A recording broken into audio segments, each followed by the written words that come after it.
तो दोस्तों बात करेंगे आज रिलीज हुई हिंदी फिल्म यानी कि देवा के बारे में, जिसमें लीड रोल में आपको नजर आएंगे शाहिद कपूर, जिनके एक इंटरव्यू को टीजर रिलीज के समय काफी ज्यादा वायरल किया गया था, जहां पर शाहिद कपूर ने यह कहा था कि नहीं, वो मुंबई पुलिस नहीं कर रहे हैं। हालांकि अगर इस इंटरव्यू को सही से सुना जाए तो उनका स्टेटमेंट कहीं पर गलत भी नहीं है। वो मुंबई पुलिस फिल्म थोड़ी कर रहे हैं, वो तो मुंबई पुलिस का रीमेक कर रहे हैं, जिसको आज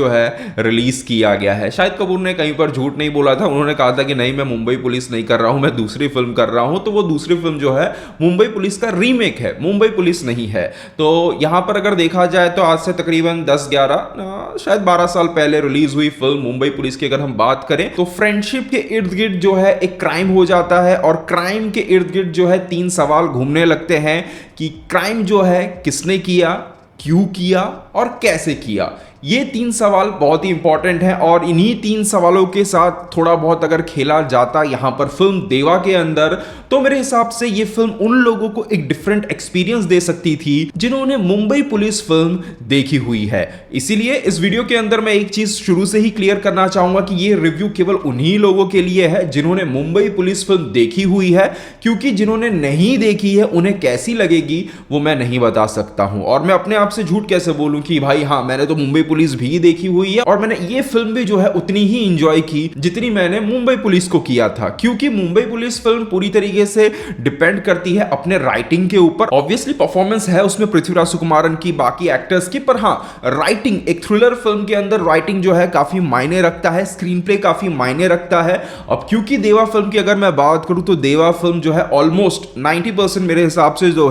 बिल्कुल as it is same to same कहानी को फॉलो करती है जो मुंबई पुलिस में देखने को मिली थी। और जिस चीज के बारे में मैंने शुरुआत में बात की कि क्राइम हुआ है, क्यों हुआ है, किसने किया है और कैसे किया है, ये जो 3 सवालों के जवाब थे उसमें से अगर मैं बात करूं तो सिर्फ क्यों किया है इसका जो जवाब है वो यहां पर इस फिल्म में बदला गया है। बाकी किसने किया है और कैसे किया है वहां पर कोई भी चेंज फिल्म के अंदर नजर नहीं आता है। दूसरी तरफ अगर देखा जाए तो जो छोटे मोटे चेंजेस फिल्म की कहानी में किए गए हैं, पूजा हेगड़े के कैरेक्टर को इंट्रोड्यूस किया गया है, ये सभी चीजें हुई हैं यहां पर अगर देखा जाए तो केवल रीजन को बदलने के लिए कि क्राइम क्यों हुआ है। और उसकी भी मैं अगर बात करूं तो देखिए, जिन लोगों ने फिल्म देखी हुई है उनके लिए मैं कह सकता हूं कि वो प्रिडिक्ट करना कोई बड़ी बात नहीं होगी, वो आप बहुत पहले ही प्रिडिक्ट कर लोगे। और जिन्होंने देखी भी है उनके लिए भी अगर मैं बोलूं तो वो जो ट्विस्ट आएगा वो मेरे हिसाब से काफी जेनरिक हो जाता है। ऐसा ट्विस्ट आपने अलग अलग तरीके से अलग अलग बार ऑलरेडी देखा हुआ है। अब अगर बात करें मुंबई पुलिस को देखने के बाद इस फिल्म में मेरे द्वारा देखे गए कुछ पॉजिटिव्स की, तो डेफिनेटली शाहिद कपूर का जो कैरेक्टर है फिल्म के अंदर वो डेफिनेटली यहां पर मुंबई पुलिस और इस फिल्म के अंदर एक डिफरेंस क्रिएट करने में कामयाब होता है। शाहिद कपूर ने कमाल तरीके से इस कैरेक्टर को प्ले किया है। कैरेक्टर में वो नुआंस आपको फील होता है, चाहे बात करें एटीट्यूड में, बॉडी लैंग्वेज के अंदर, चाहे बात करें डायलॉग्स के अंदर। अब ये कोई स्पॉइलर नहीं है जिन लोगों ने नहीं देखा है, मैंने पहले भी ट्रेलर रिव्यू में बोल दिया था कि ये तो फिल्म की शुरुआत में ही आ जाता है कि फिल्म में शाहिद कपूर का एक्सीडेंट हो जाता है और याददाश्त वो चली जाती है। अब याददाश्त जाने के बाद देखा जाए तो एक ही फिल्म के अंदर शाहिद कपूर 2 अलग अलग कैरेक्टर्स को प्ले कर रहा है। अब उसकी अगर मैं बात करूं तो वो अगेन बहुत ही बेहतरीन तरीके से शाहिद कपूर के द्वारा प्ले किया गया है। खास करके सेकेंड हाफ के अंदर जब एक दूसरे कैरेक्टर में हमें नजर आते हैं, वहां पर जो परफॉर्मेंस देखने को मिली है वो मैं कहूंगा कि बहुत ही बेहतरीन थी। इसके अलावा जेक्स बिजॉय के द्वारा दिया गया फिल्म का बैकग्राउंड म्यूजिक इस फिल्म की अगेन हाईलाइट है, जहां पर भले ही ये कोई out and out mass film ना हो, पर उसके बावजूद भी जेक्स बिजॉय के बैकग्राउंड म्यूजिक के कारण फिल्म में कुछ ऐसे मोमेंट्स देखने को मिलते हैं जहां पर आपको हल्का फुल्का हाई वो महसूस हो सकता है। मुझे पता नहीं किस तरीके से और किसने ये डिसाइड किया था कि इस फिल्म को एक मास फिल्म के तौर पे मार्केट किया जाए, पर पर्सनली फिल्म को देखने के बाद ऐसा मुझे फील हुआ कि वो जो मार्केटिंग स्ट्रेटेजी थी वो नहीं रखनी चाहिए थी, क्योंकि बहुत मासी आपको इस फिल्म में कुछ भी नजर नहीं आएगा। डेफिनेटली जो कैरेक्टर है वो बहुत ही एग्रेसिव कैरेक्टर है, पर ऐसा कोई बहुत मास आप एक्सपेक्ट मत करो। एक्शन की भी अगर मैं बात करूं तो इस फिल्म का एक बहुत बड़ा लेट डाउन मैं कह सकता हूं एक्शन ही है, क्योंकि टीजर और ट्रेलर के अंदर एक्शन को लेकर कुछ उम्मीदें बनी थी कि एक्शन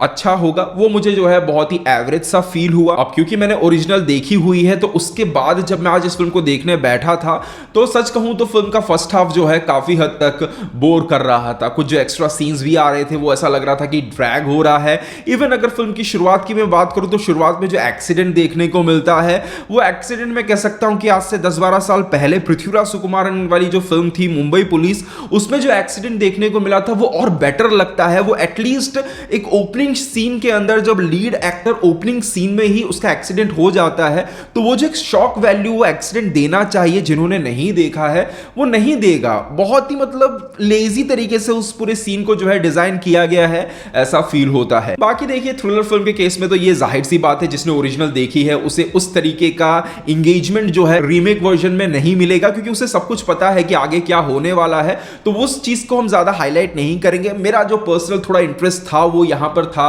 फ्रेंडशिप वाले पोर्शन के ऊपर, क्योंकि फ्रेंडशिप का जो एंगल था इस कहानी के अंदर वो अगेन बहुत ही इंपॉर्टेंट रोल प्ले करता है। और पूजा हेगड़े को यहां पर इंट्रोड्यूस करके जो क्लाइमैक्स में चेंज करने की कोशिश की गई है वो भी मैं कह सकता हूं कि यहां पर ड्रामा के अंदर और ज्यादा स्कोप को जो है बढ़ा देता है। पर मुझे पर्सनली कहीं ना कहीं फील हुआ कि डायरेक्टर साहब ने मतलब जितना मुंबई पुलिस में किया था लगभग उतना ही जो है यहां पर ट्राई किया, ज्यादा चीजों को जो है पुश नहीं किया। इवन पूजा हेगड़े के कैरेक्टर को इंट्रोड्यूस करने के बाद भी उस कैरेक्टर का शाहिद कपूर के साथ क्या बॉन्डिंग है, क्या अंडरस्टैंडिंग है, क्योंकि शुरू में वो कैरेक्टर शाहिद कपूर के काम को गलत नजरिए से ही देखती है, तो किस तरीके से शाहिद कपूर के काम को वो समझती है, उसके एक तरीके को वो एक्सेप्ट करती है वगैरह, जो भी अंडरस्टैंडिंग एक होती है, बॉन्डिंग होती है, जो रिलेशन डेवलप होता है। मैं ये नहीं कह रहा हूं कि आप प्यार मोहब्बत ये सब चीजें दिखाओ, बट फिर भी एक कैरेक्टर के बीच में जो अंडरस्टैंडिंग हो रही है, क्योंकि वो डेफिनेटली आगे जाकर एक इंपॉर्टेंट रोल प्ले करने वाली है, तो वो सभी चीजें मैं कह सकता हूं कि उतनी कुछ कमाल तरीके से फिल्में जो है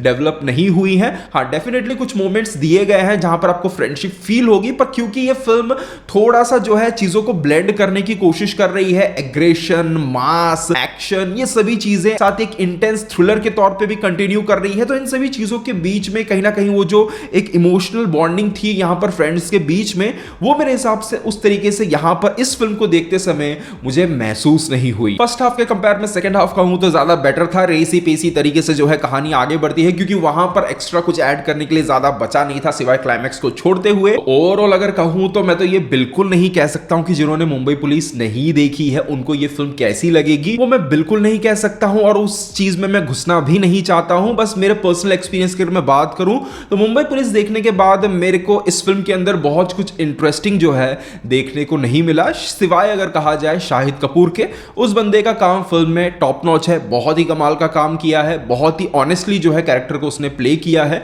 उसकी तो जो है तारीफ हो सकती है। बाकी फिल्म ओरिजिनल के मुकाबले कहीं पर बहुत ज्यादा आगे निकलती है वो मैं नहीं कह सकता हूं। डेफिनेटली 10-12 साल का गैप आया है तो प्रोडक्शन वैल्यू के अंदर जो है आपको वो डिफरेंस महसूस होगा। बजट बढ़ चुका है, वो मलयालम फिल्म 12-13 साल पुरानी मलयालम फिल्म थी, ये 2025 की यहाँ पर हिंदी फिल्म है, बॉलीवुड फिल्म है, तो वो पैसा जो लगाया गया है वो लगाया गया है एक्शन वगैरह पर इधर उधर में, तो वो आपको नजर आएगा, प्रोडक्शन वैल्यू में चीजें नजर आएंगी। और हाँ इतना मैं कह सकता हूं कि क्लाइमैक्स को भले ही उन्होंने चेंज किया है पर जो नया चीज उन्होंने डाला है वो कोई बहुत आउट ऑफ द बॉक्स नहीं है, वो आपको वो शॉक वैल्यू नहीं प्रोवाइड करेगा। मैं ये नहीं कहता हूं कि आप उसी क्लाइमैक्स को रख लो, अगर आप कुछ डिफरेंट डाल रहे हो, चेंज कर रहे हो, तो मेरे हिसाब से उसके अंदर वो सेम लेवल का एक शॉक वैल्यू जो है वो होना चाहिए था, जो कि मुझे इस फिल्म के अंदर नजर नहीं आया। पर सच कहूं तो स्कोप ही नहीं बनता है, ज्यादा से ज्यादा वो दो ही रास्ते थे, या तो इसको रखो या तो उस तरीके से जाओ, ये दो ही रास्ते जो है बनते भी हैं, तो उन्होंने जो है क्लाइमैक्स को चेंज किया है, पर मैं नहीं कहूंगा कि बहुत कुछ एक्स्ट्राऑर्डिनरी क्लाइमैक्स जो है